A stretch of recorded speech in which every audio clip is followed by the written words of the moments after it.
All right, so welcome to the calculator here. The calculator is very powerful and easy to use once you learn the layout and the features, okay? So here up top, you're going to have your labor rates and information. So if you have people on payroll, this is what you would fill out. In this case, we have a custodian. We have one of them making $17 an hour, working 4 hours twice a week. Now, the software is going to lay out your monthly cost, your annual cost, and your cost per clean for this particular labor. So that's what it cost you. And down below here, you can see we have a trainer in here.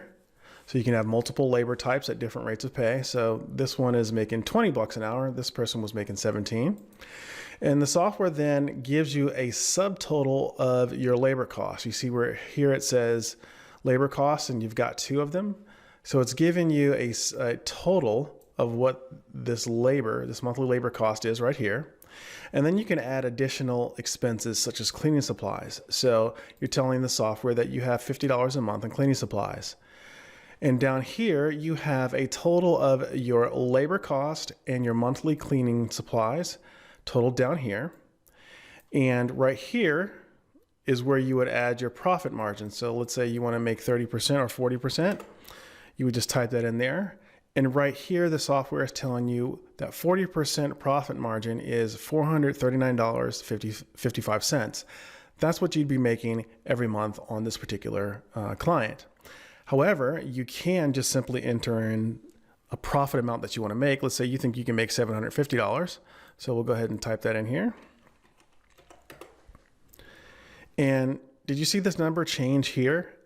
Now the software is telling you if you want to make $750 a month on this particular client, that is a 53.22% profit margin. Okay? So you have your labor subtotal, your additional expenses here, a total between your labor and your expenses. And this is the profit margin, or excuse me, the profit dollar amount, your monthly revenue that you'd be making. And this is the profit margin in a percentage. And this is what you would be charging your clients. Now there's two other ways to use the calculator. One, if you look over here, you see that we already have building square footage entered. The software is now telling you that you're charging 9 cents a square foot on this client. So what you can do to override all of this, if you just want to bid by the square footage, you would just simply have your square footage already entered here and then type in what you want to charge per square foot. So let's say we want to do 14 cents a square foot. You would just enter that here. Oops.